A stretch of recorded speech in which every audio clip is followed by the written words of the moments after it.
KARE 11 Sunrise. Good morning. We made it to Friday. Happy you're here with us streaming on KARE 11 Plus.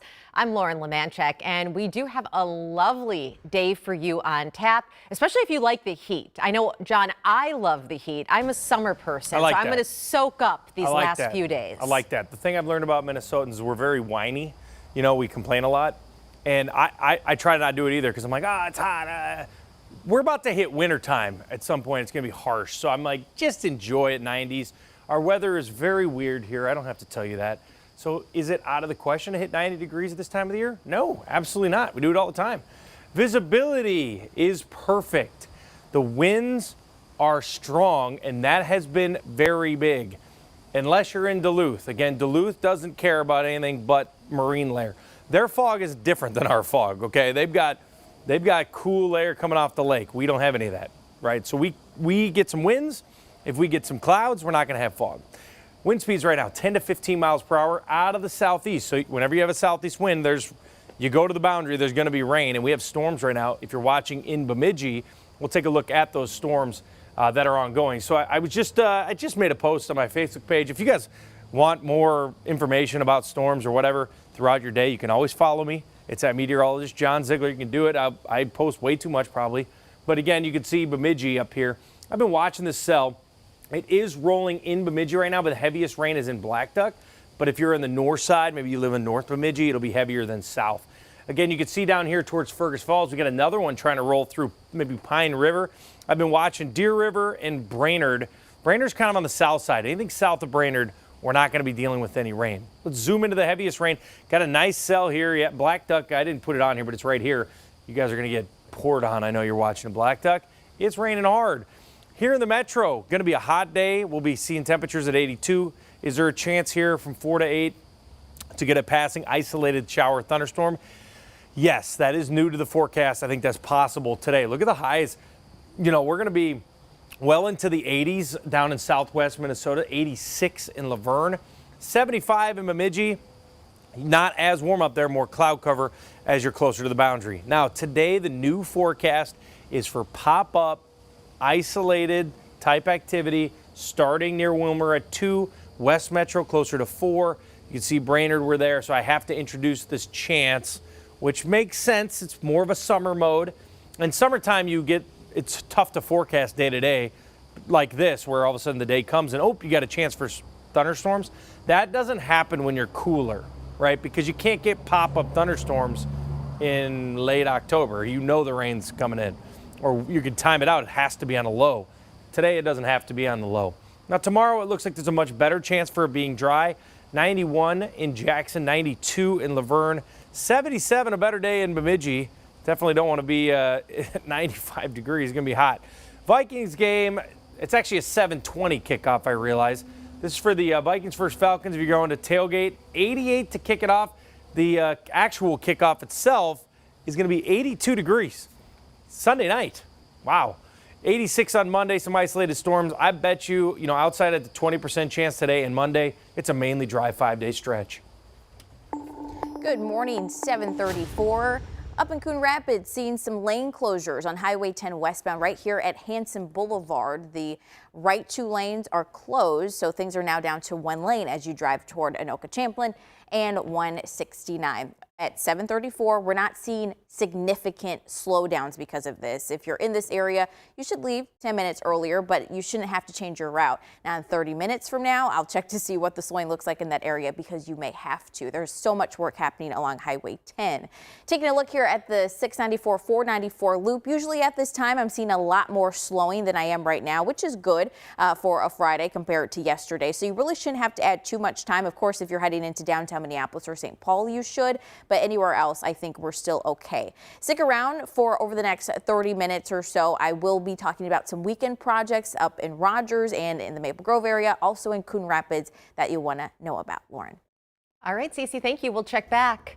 Well, it's 7:35, and we do now have breaking news into our newsroom coming in just the last 5 minutes. President Trump says the suspected shooter was taken into custody in the assassination of Charlie Kirk. In an interview on Fox and Friends this morning, Trump said, quote, "I think with a high degree of certainty we have him in custody." Now, the FBI has not confirmed this yet, so we don't have any details, but we will continue to follow this closely and bring you updates throughout the stream. We're also following breaking news in South St. Paul this morning. In the last hour, we've learned police have a suspect in custody after a brief search and shelter in place following a shooting. This happened just after 3:30 this morning near 3rd Street South and 2nd Avenue South. That's where Michelle Beck joins us now with the latest details. So, Michelle, what are you learning? Yeah, Lauren, we just got to this location. You mentioned it, 3rd Street South and 2nd Avenue. You can see that it's not possible to get any closer to the scene than where we are right now. Come take a look at this with me. The Minnesota BCA truck has gotten a little closer to where we are. Officers standing in the middle of the block. Right now, there's a drone even up in the air. As to my left and right, I have seen a canine and multiple officers walking around, knocking on doors, trying to get information about what happened here. Actually, in fact, I see a canine and I see a handful of officers here just to my left signaling to other officers here on scene.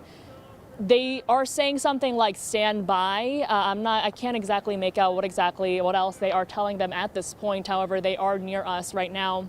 We do know there is a suspect in custody. That's brand new information as it was released by the South St. Paul Police Department within the last 60 minutes. They say everything that started here was a medical event, some kind of medical event. They haven't specified, but they say that happened inside a home around 3:45 a.m. When officers arrived, they found 2 men inside with gunshot wounds. One person was dead, another was taken to the hospital with life-threatening conditions. Officers learned the shooter had run away, but the shooter didn't get far. That person was only about 2 blocks away from where we are. That person was found near 1st Avenue and 5th Street. We don't exactly know what kind of details led to officers finding this person believed to be the shooter, besides the fact that there was a, quote, extensive search of the immediate area. And it only took about 2 hours, or it took about 2 hours, I should say, for this suspect to be caught.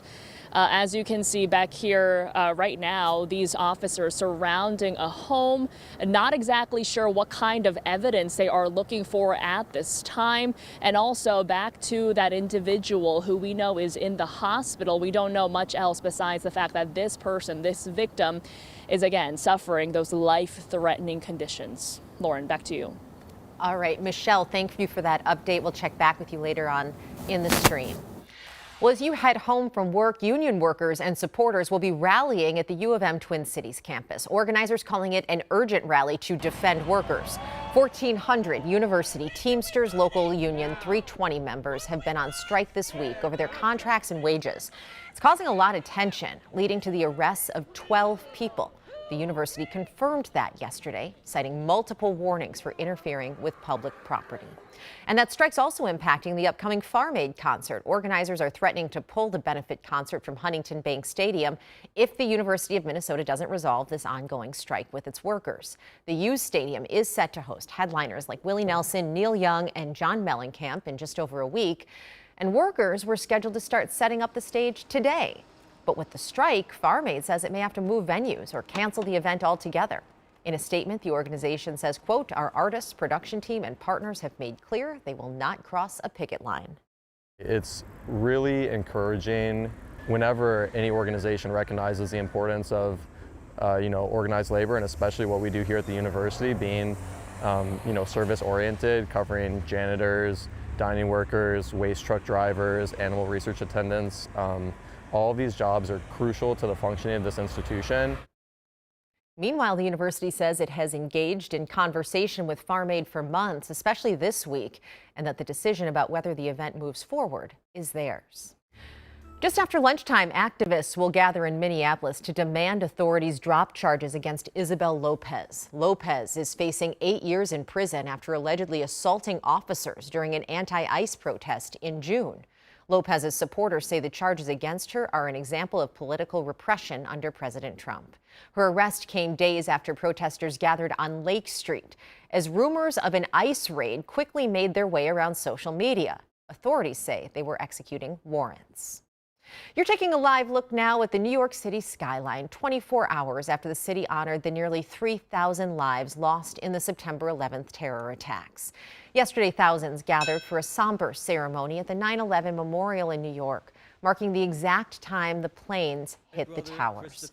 Surviving families read their loved ones' names. And at the Pentagon, a massive American flag marked where Flight 77 hit the building. The president spoke at a memorial service there yesterday morning. And in Pennsylvania, a memorial service honored the passengers and crew who died preventing hijackers from hitting another target. Now, for many, September 11th has become a day of service. David Peterlins takes us to Fort Snelling National Cemetery, where a group honored the fallen by paying back and paying it forward.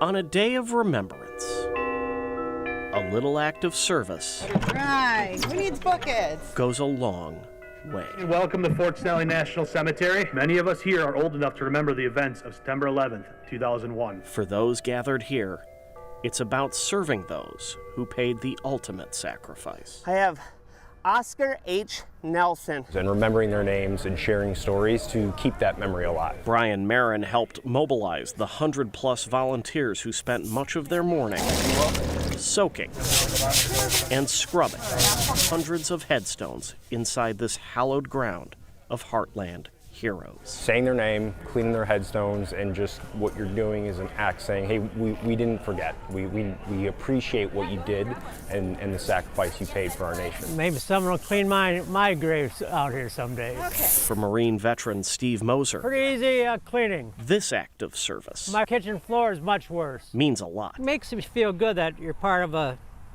maybe a small part of society who actually still honors our veterans and are willing to put their time in. If I knew about this a long time ago, I'd have probably been out here every single year doing this. And for Minnesota Guardsman Luke Karshnick, it's a time to reflect. You know, cleaning these graves and things like that, it's really interesting to pay attention to all the different eras, who they were. The day's significance is not lost on former Marines like Marin. You got to pay it back to those who went before you and show that, we're standing on the shoulders of giants in a sense, and people have done, have sacrificed so we could be here. It's a simple way. You show up, you grab a bucket, you put some water in it, and you get to work. A little act of service for those who gave a lot. David Peterlins, KARE 11 News, Fort Snelling. Well, right now, the state's Public Utilities Commission wants to hear from you about Xcel Energy's proposed rate hikes. They're asking the state to raise rates 9.6% this year and another 3.6% next year. That's roughly $490 million over the 2 years. Xcel says it needs to raise rates for everything from infrastructure improvements to higher returns for investors. They say it would raise a typical home's bill about $14 a month. The first of several hearings is Monday in Stillwater. Time now is 7:43, and the Lynx are dancing into the WNBA playoffs this morning with a new franchise record. A 34-win season for the first time ever, tied for the most wins in a season in WNBA history. And they did it with a blowout against the Valkyries last night, 72-53. So here's the playoff bracket, just dropped overnight. The Wind set their first round against Golden State, the number 8 seed. They'll play a best-of-3 series that starts at Target Center on Sunday. The team is calling this their revenge year as they go for their 5th championship. And taking a live look at US Bank Stadium, look at that. Beautiful sight. We're just 48 hours from Vikings game day, a primetime home opener against the Falcons. Excitement's building this morning following the fourth quarter comeback on Monday. Audrey Russo's at US Bank with what's new for fans this season. Believe it or not, things are a little bit more quiet inside US Bank Stadium right now, but they won't be come Sunday. But before you even get into the stadium, though, you got to get through security. It's been a long summer. We haven't had any football, so you may have forgotten some of the housekeeping things that US Bank has in place just to make sure everybody stays safe. So first and foremost, I want to talk about the bag policy. Now, I tried to bring this very bag into US Bank last season. It fits the dimensions listed on the website, but I was told that no go, you gotta lock it up because it has a strap or a handle. So if you have anything that looks like this, if it has a strap or handle, don't bring it. Contain it to a wallet or figure out some way to get one of those clear bags from the gift shop just to make sure, again, that you get to your seat and you're able to get to kickoff on time. And once you get inside the stadium for kickoff, which starts at 7:20, there's going to be a lot of new food options for you to try. Restaurant Egg Flip is bringing beef bulgogi nachos and Spam egg sandwiches to games. Lord Fletcher's is offering walleye fingers. And don't forget about the Purple Rita. The color of that drink is unbelievable to me, very vibrant. And there's also going to be a new local favorite, Hippo Pockets. They've got these handheld tortillas that are stuffed with all kinds of good stuff, if that's your thing. So they are going to be here throughout the entire season. So that's another new one to try. Again, kickoff is at 7:20 here on Sunday. You can watch that game on KARE 11. Our sports team will be live at US Bank Stadium on Sunday with exclusive interviews and updates. Right now, the DNR's Fall Color Finder map is officially live. It shows what percentage of leaves are at their peak color. Obviously, not a lot of fall colors out there just yet, but that's going to change soon. Experts say they're expecting leaves to reach peak color in northern Minnesota near the end of this month. And in the Twin Cities, peak colors are expected in early to mid-October.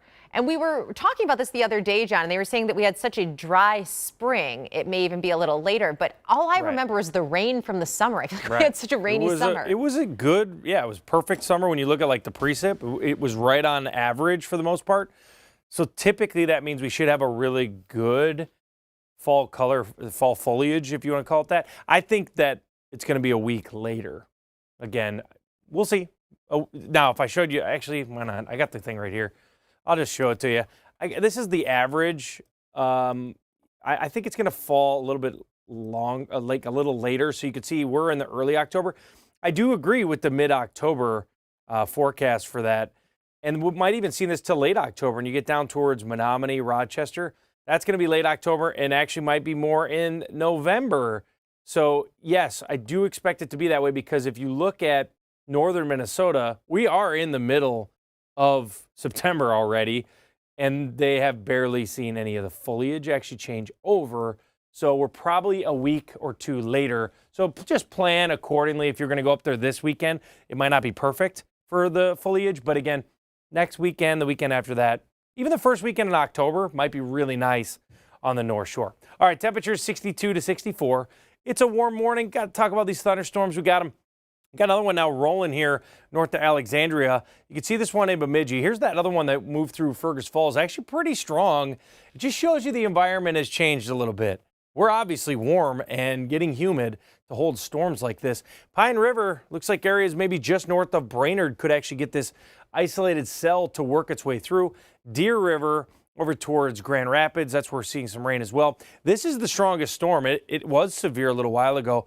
Kind of borderline, probably going to have some minor hail. Black Duck, get ready for that. Bemidji also seeing some of this rain. This will continue to work it towards Big Falls, Big Fork, and eventually down towards Grand Rapids. Here back at home, 65 to 82. We might have some increasing clouds, and I can't rule out an isolated thunderstorm today.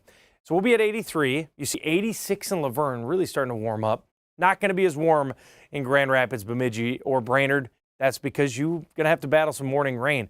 It underdoes it. Okay, so the model underdoes it. Whenever that happens, it makes a little bit of a question mark, right? So the model is not what we call initializing. What is that? Well, it's when the model takes in what it thinks is happening, but it's wrong because it's like the butterfly effect. If you're pulling in bad information at the beginning, it changes the outcome for the day. So because of that, I do expect a better chance for storms this afternoon just because I'm looking at the ones now and they look like they're kind of ripping. So watch out for an isolated PM storm, even down here in the metro now, from 3 to 6. Saturday and Sunday, we're going to warm up. It does look mainly dry this weekend, but nearing 90 degrees.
Welcome back. It's 7:51. A Pennsylvania man and his unusual emotional support animal are turning heads. His pet alligator that wears a sweater has become a bit of a celebrity. The pair sat down to talk about the attention they're getting.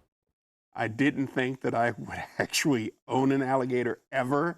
It's been really kind of incredible. Wesley Silva got his pet alligator 4 years ago from a neighbor who got her as a gift. When they weren't able to care for her anymore, they asked Silva if he'd be interested. I did some research. I have kids of my own, and I didn't want to put anybody in jeopardy. And after some research, I was like, you know what? I'll take her. Since then, they've been everywhere. We've gone to restaurants. We've been to Denny's where she's a star there. She gets VIP treatment. We've been out to Bob Evans. We've been out to the Wagon Wheel in West Brownsville. Silva says she always got a warm welcome. That is until nearly 2 weeks ago when some shoppers at the West Brownsville Walmart reached out to Channel 11 about an alligator shopping in Walmart with its owner. It's been very positive, and I was really taken back by that. While Silva says Jinsei Oshi is registered as an emotional support animal, it's not allowed at Walmart. After our story, Walmart sent this statement saying in part, quote, "We welcome service animals in our stores, but it is unacceptable to expose members of the public to potential danger. Accordingly, alligators are not permitted on our premises." Silva says he's upset, but understands. He says he'll continue taking her wherever she's welcome. I just go with the flow. All right, just go with the flow. Hey, listen to this. Right now, the alligator is about half as long as that picnic table, but she's expected to grow to between 6 and 8 feet long. He says, already has a plan for his alligator to be taken care of when he no longer can. We'll be back after the break.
Commission wants to hear from you about Xcel Energy's proposed rate hikes. They're asking the state to raise prices 9.6% this year and another 3.6% next year. That's roughly $490 million over the 2 years. Xcel says it needs to raise rates for everything from infrastructure improvements to higher returns for investors. And they say it would raise a typical home's bill about $14 a month. The first of several hearings is Monday in Stillwater. John has your forecast.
Good morning. Happy Friday. 65 degrees out here this morning, getting up to 82 this afternoon. Now, you'll notice the winds are definitely stronger. Winds are great. It keeps you fog free. Again, it's clear outside if you're heading outside or heading to work. But now we've got this slight chance for a pop-up this afternoon. It's not a great chance for rain, but I can't rule it out because there's a bunch of storms this morning in Bemidji. I don't have to tell you that. You're getting rain right now. Grand Rapids and even Brainerd, a little light rain. That's why it's cooler up there. Warming pretty good down in southwest pocket of the state. So there's going to be rain this morning, I think even more than the model says, but pop-ups possible here starting at 2, Wilmer, Mankato, St. Cloud. Chance in the metro would be more 4, 5, or 6. It's not going to be widespread, but this chance will be done about 8 o'clock. And then by the time we get into Saturday, we're going to dry out. So just an isolated PM storm. Just keep an eye on that. Otherwise, hot weather into Sunday.